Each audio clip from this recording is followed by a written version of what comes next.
Students, बहुत time हो गया ना वीडियोस देखे।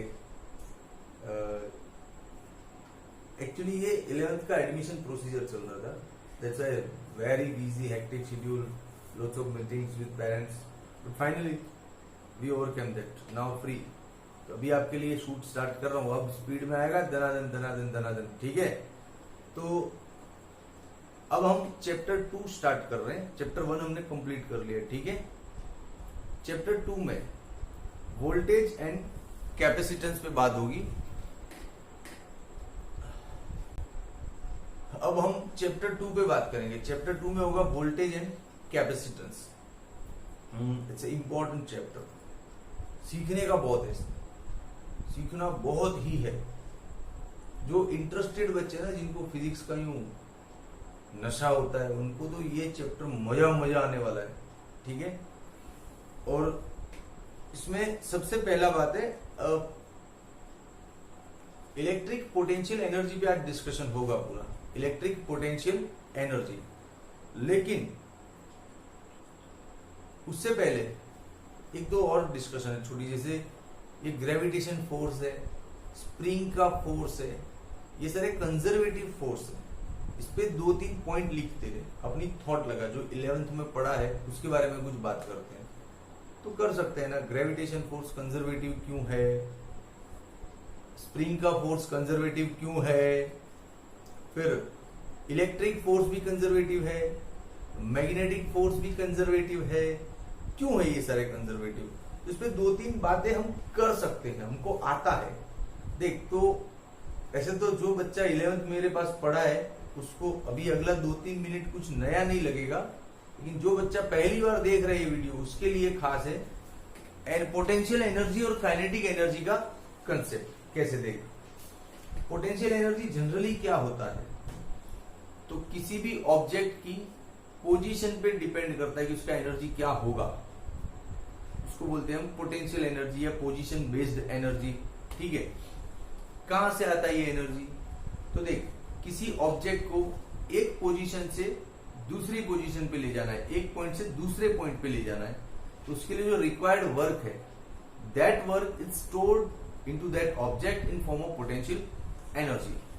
अब हम ग्रेविटी की बात करें तो ग्रेविटी में भी यही बता सकते हैं। देख, ग्रेविटी में एक्चुअली क्या होता है, तुझे ग्रेविटेशन फोर्स के अगेंस्ट वर्क करना पड़ता है। जैसे देखिए, दिख रहा है ब्लॉक, कैमरामैन आप आ जाओ, ये दिख रहा है ब्लॉक, देखो कैमरामैन, हाँ ये ब्लॉक है, ठीक है। इस ब्लॉक को अब मैं यहाँ पे सपोज 0 हाइट समझ लेता हूँ, ये मेरा रेफरेंस सरफेस है। अब यहाँ से ऊपर उठाऊंगा, जैसे यहीं पे अपना जमीन है, समझ ले यार, यहां से इसको ऊपर उठाऊंगा, इतना ही हूं, सपोज इतना ऊपर उठाया, ओके। तो इतना ऊपर उठाया तो हमको लगा कुछ काम तो हुआ नहीं साहब, अरे हुआ ना, तेरे हाथ को थकान महसूस हुई, सर कहाँ हुई, अभी ज्यादा वजन होता तो होती ना, हाँ महसूस नहीं, लेकिन थोड़ा बहुत एनर्जी तो तेरा गया ना। तो इस लेवल पे था, यहां से उठा के इतना ऊपर लाया, तो तेरी कुछ तो एनर्जी गई। कहां गई वो एनर्जी, वो एनर्जी इसके अंदर स्टोर हो गई इन form of potential energy of gravitation. Gravitational potential energy के फॉर्म में स्टोर हो गई। फॉर्मूला भी है इसका, तुझे फॉर्मूला चाहिए तो भी ले, यहाँ पे इसकी पोटेंशियल एनर्जी का फॉर्मूला बनता है mgh, सिंपल है। ये mg means force, h means displacement, तो हो गया ना ये वर्क, हुआ कि नहीं। तो इसको उठाने में जो वर्क हमारा गया वो इसके अंदर स्टोर हुआ है, because as you know the energy conserved never can be destroyed, neither can be destroyed nor can be created, we know that। तो हमारा जो वर्क गया तो हम ये सोच लेते कि तो गायब हो गया, गायब नहीं होता भाई, गायब नहीं होता, इसके अंदर स्टोर होता है। ये होगी इसकी पोटेंशियल एनर्जी, ठीक है। तो इसको एक सेंटेंस में ऐसे लिख सकते हैं क्या, कि work done against gravity, gravity के अगेंस्ट ना, ग्रेविटी तो उसको नीचे खींच रहा था, ग्रेविटी तो देख तू छोड़ गया, हाँ, तो ग्रेविटी तो इसको नीचे खींच रहा था, तूने ग्रेविटी के अगेंस्ट जाके मेहनत की है, ठीक है। तो work done against gravitation force is stored into the object in form of gravitational potential energy. हाँ, एक ये पॉइंट मिल गया लिखने को, ओके। दूसरा, अब इस पोजीशन पे इसका भी ये रुका हुआ है, तो इसका काइनेटिक एनर्जी क्या है, 0, ठीक है। और मान ले पोटेंशियल एनर्जी है 10 जूल। ठीक है, अब यहां से नीचे छोड़ दो, अब इसको आपका जो एक्सटर्नल फोर्स है वो हटा लो। जैसे आप फोर्स हटा लोगे ये सीधा नीचे आएगा। हाँ, तो जैसे ही आप एक्सटर्नल फोर्स हटाते हो काइनेटिक एनर्जी स्टार्ट हो जाता है। जैसे जैसे नीचे जाएगा इसका स्पीड बढ़ेगा तो काइनेटिक एनर्जी बढ़ेगा, 3, 5 जो होना है वो बढ़ता जाएगा। ठीक है, जैसे इस पोजीशन पे है। अच्छा, यहाँ पे काइनेटिक एनर्जी 3 है तो पोटेंशियल एनर्जी कितना होगा? 7। क्यों? क्योंकि दोनों का प्लस कांस्टेंट होना चाहिए। इनिशियल टोटल क्या था? 0 + 10, it was 10 joule. At this point kinetic energy has turned to the 3, so potential energy it will turn to the 7, so the total will be 10 joule, है ना? थोड़ा और नीचे गया काइनेटिक तो और बढ़ेगा, क्योंकि जैसे जैसे नीचे जाएगा स्पीड बढ़ेगा। काइनेटिक बढ़ा तो पोटेंशियल अपने आप कम होगा, but total will remain constant 10 joule. समझा कि नहीं समझा? हाँ, तो पढ़ाना ये चाह रहा हूं कब से कि ऑब्जेक्ट पे ग्रेविटेशन फोर्स के अगेंस्ट जो वर्क होता है वो उसके अंदर ग्रेविटेशन पोटेंशियल एनर्जी के फॉर्म में स्टोर होता है। जैसे ही हम अपना फोर्स हटा लेते हैं, अपना ताकत हटा लेते हैं, again it converts into the kinetic energy. And at any point the summation of kinetic energy and potential energy remains constant as it was in the opening. Understand? ठीक है। अच्छा, कितना काइनेटिक एनर्जी बनता है? तो यहाँ पे देख, उसका पोटेंशियल एनर्जी 10 था, अभी कितना 7 है, मतलब इसने कितना लॉस किया? 3 जूल ना। तो जितना इसने पोटेंशियल एनर्जी लॉस किया है उतना ही काइनेटिक एनर्जी बनता है कि नहीं? हाँ, तो 2 पॉइंट हो गए बढ़िया लिखने को।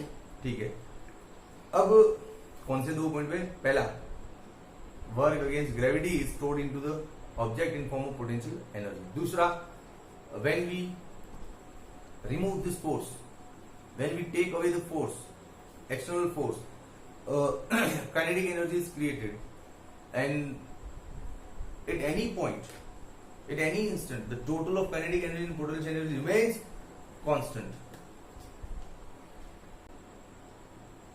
Okay, अब यही सेम फिनोमिनन स्प्रिंग वाले केस में भी होता है। स्प्रिंग को आप खींचोगे, ताकत लगेगा ना? हाँ, तो जो आपका जो ताकत है ये वो स्प्रिंग के अंदर स्टोर हो जाता है इन फॉर्म ऑफ पोटेंशियल एनर्जी। लेकिन स्प्रिंग का पोटेंशियल एनर्जी mgh नहीं होता है, हाफ kx² होता है, 1/2। अरे यार 11वीं पढ़ते नहीं हो, मेरे को सब पढ़ाना पड़ता है। ये स्प्रिंग का पोटेंशियल एनर्जी 1/2 kx²। तो स्प्रिंग के केस में भी यही सेम होता है। ठीक है, तो हमको इंट्रोडक्शन में यही पूछा था। तो चलो कैमरा मैन इसको पोज करो। ओके, तो अब यही अपना चैप्टर का ओपनिंग है। क्या ओपनिंग है? Gravitation force and spring force. Gravitation force and spring force are conservative. Explain it. यही 2-3 पॉइंट दे दो। सबसे पहला पॉइंट वही, work done against gravitation force to take the object from one point to another point is stored into the object in form of potential energy. Work done to take object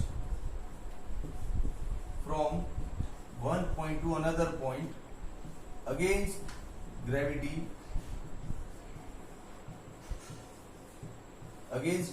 is stored in form of potential energy. Done. दूसरा point, when we remove the force, on removing external force, kinetic energy on, yes, and that kinetic energy increase, and that increase is equal to the decrease of potential energy. जितना potential energy कम होगा उतना kinetic energy बढ़ेगा। और last point पे लिखते कि thus at any instant or at any position the total of kinetic energy and potential energy remains constant. That's why we can say that gravitation force and as well as spring force is also conservative force. ये introduction खत्म हो गया chapter का। ठीक है, अब आप यहाँ पे आ जाओ।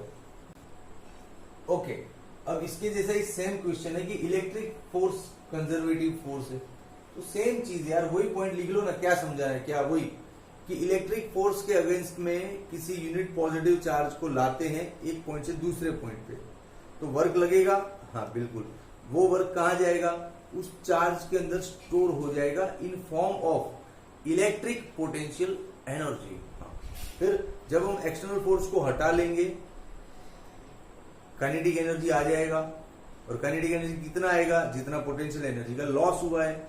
ओके, फिर किसी भी इंस्टेंट पे, किसी भी पोजीशन पे काइनेटिक एनर्जी पोटेंशियल एनर्जी का समेशन क्या होगा, कांस्टेंट। यही समझा रहा हूं पिछले 10 मिनट से, हो गया, ठीक है। ओके, अब जो अपना प्रॉपर प्रोफेशनली क्वेश्चन बनता है वो ये रहा, इंट्रोडक्शन का पोर्शन खत्म हुआ। प्रोफेशनली ये क्वेश्चन बनता है कि define electric potential energy and explain and derive some formula.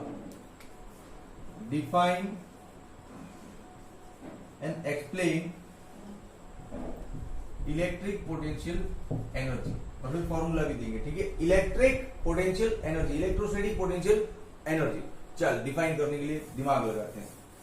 Actually suppose ये कोई चार्ज है, समझ, Q है ना, उसका इलेक्ट्रिक फील्ड ऐसे फैला हुआ होगा सब जगह, यूं हम जानते हैं ना, रेडियली आउटवर्ड होता है पॉजिटिव पॉइंट लाइक चार्ज का इलेक्ट्रिक फील्ड। हाँ, इससे तो बच्चे समझदार है, पढ़ते तो होंगे घर पे, वीडियो तो देखने की मजा आती होगी इनको।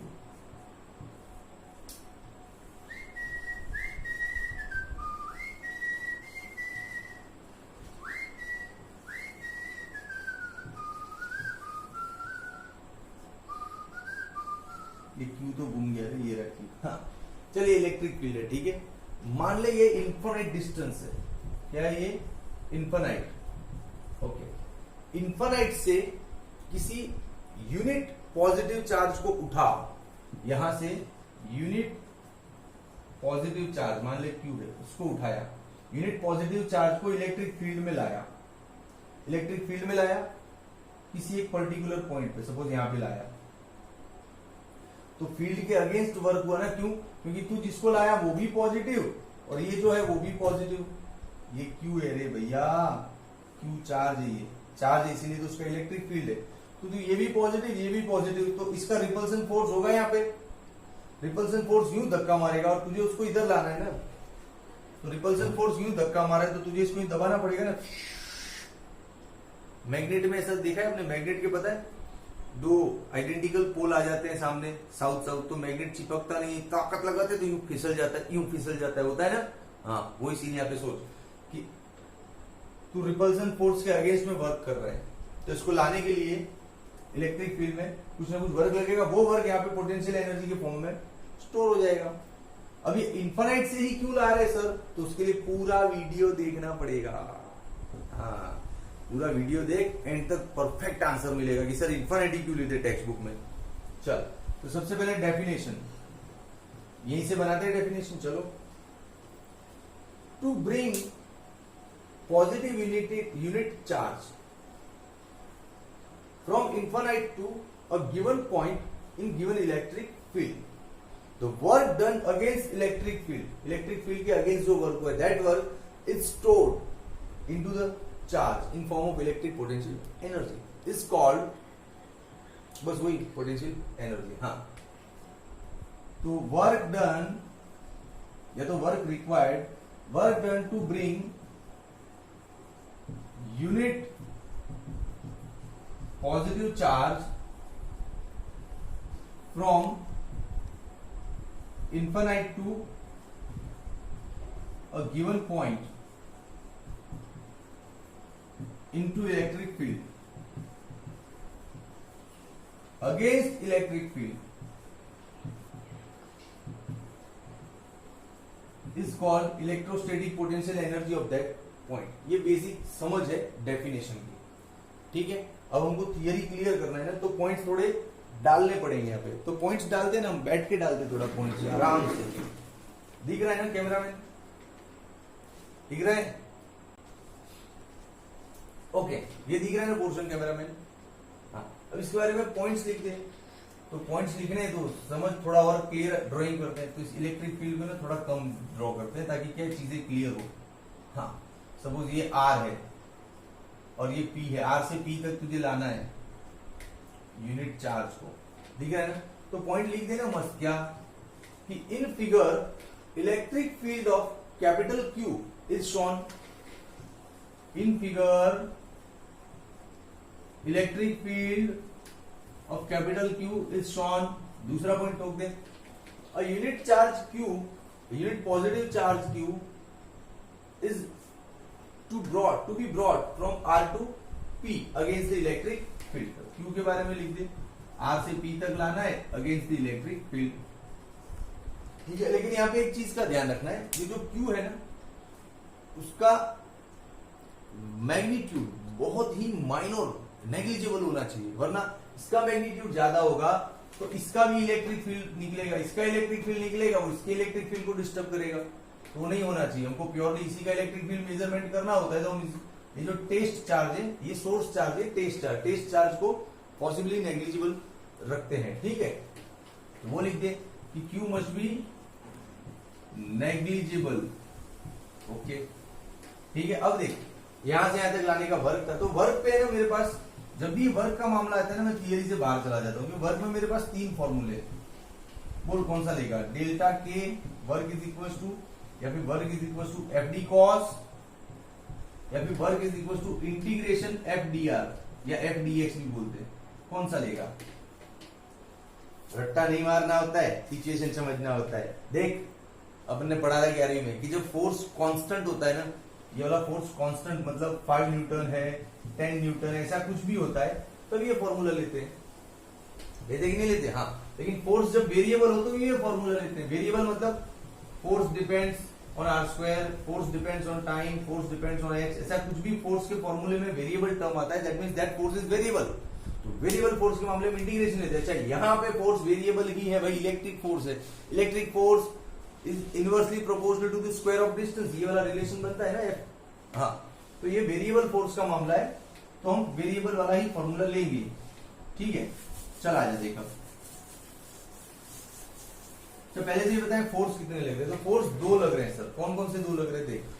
पहला एक्सटर्नल फोर्स क्यों लग रहा है, क्योंकि रिपल्सन उसको रोक रहा है, तुझे उसके अगेंस्ट काम करना है, तो बाहर से ताकत लगानी पड़ती है ना, दैट एक्सटर्नल फोर्स। अच्छा, दूसरा कौन सा लग रहा है, इलेक्ट्रिक फोर्स, ये रिपल्सन वो इलेक्ट्रिक फोर्स है, उसको रोकना चाहता है, ठीक है। अब इसका वर्क क्या लेंगे, तो इसका वर्क ऐसे ले लें, work is equal to integration of external DR. Camera में दिख रहा है ना यहाँ पे सर, हाँ हो गया, ओके। कहां से लाया, आर से, कहां तक, पी तक, ठीक है।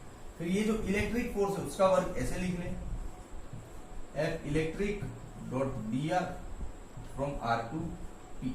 अच्छा, इस सारे मामले में एक ध्यान रखना था इस डेफिनेशन के अंदर कि जब उस चार्ज को यहां से यहां तक ला रहे हैं तो उसका स्पीड कांस्टेंट होना चाहिए था। स्पीड कांस्टेंट रखने के लिए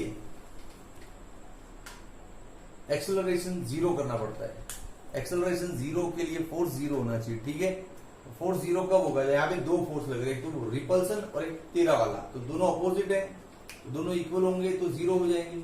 तो हम कह सकते हैं कि इन दोनों फोर्स को इक्वल रखना है, मैनेज करना है, तभी ये घटना पॉसिबल हो पाएगी, ओके। तो ये जो वर्क है अब यही पोटेंशियल एनर्जी हो गया आंसर ले। कौन सा तोप है बड़ी पोटेंशियल एनर्जी, ठीक है। तो अब आपका टेक्स्ट बुक का शायद 1.5 पेज 1.5 पेज तक क्लियर हो गया है, जो इतना भाषण दिया। आज आप बोलोगे सर बड़े बड़े पॉइंट्स नहीं लिखे, ओ भाई ये इंट्रोडक्शन एक्सप्लेनेशन है, प्रोफेशनल प्रॉपर थियरी आता है ना मैथमेटिक्स वाला, तब पॉइंट लिखने का मजा आता है। तो मैंने जो इन्फॉर्मेशन दिया है, जो मैं जानता था इसके बारे में वो बोला, अब तू मेरा सुना हुआ और टेक्स्ट बुक का पढ़ा हुआ मिक्स कर और अपना नोट्स बना कि इसमें से क्या क्या इंपॉर्टेंट पॉइंट, क्या क्या इंपॉर्टेंट इंफॉर्मेशन है, ठीक है, ओके। तो अब ये इंट्रोडक्शन है, इसको आप आराम से पढ़ो तसल्ली से, और प्लीज फील द फिजिक्स। ये कुछ भी रट्टा नहीं मारना, तुझे हर चीज फील होनी चाहिए कि फोर्स कहां से आ रहा है, सिस्टम का फोर्स किधर है, तेरा फोर्स किधर है, क्यों माइनस हो रहा है। जैसे यहाँ पे माइनस ले सकते हैं, माइनस ले सकते हैं क्योंकि सारा वर्क ग्रेविटेशन के अगेंस्ट हो रहा है, इधर माइनस भी ले सकते हैं। हाँ बोल क्यों, सोच, लगा दिमाग। ओ भाई तारू एक्सटर्नल फोर्स અને તારું ડિસ્પ્લેસમેન્ટ સેમ डायरेक्शन में છે, तो इधर को ताकत लगा रहा है तो डिस्प्लेस भी इधर ही हो रहा है, तो जीरो एंगल होगा, तो माइनस नहीं आएगा। हाँ इधर माइनस आएगा क्योंकि इलेक्ट्रिक फोर्स इधर लग रहा है और तू डिस्प्लेसमेंट इधर कर रहा है, तो 180 डिग्री एंगल बनेगा। That's why minus occurs in the final answer.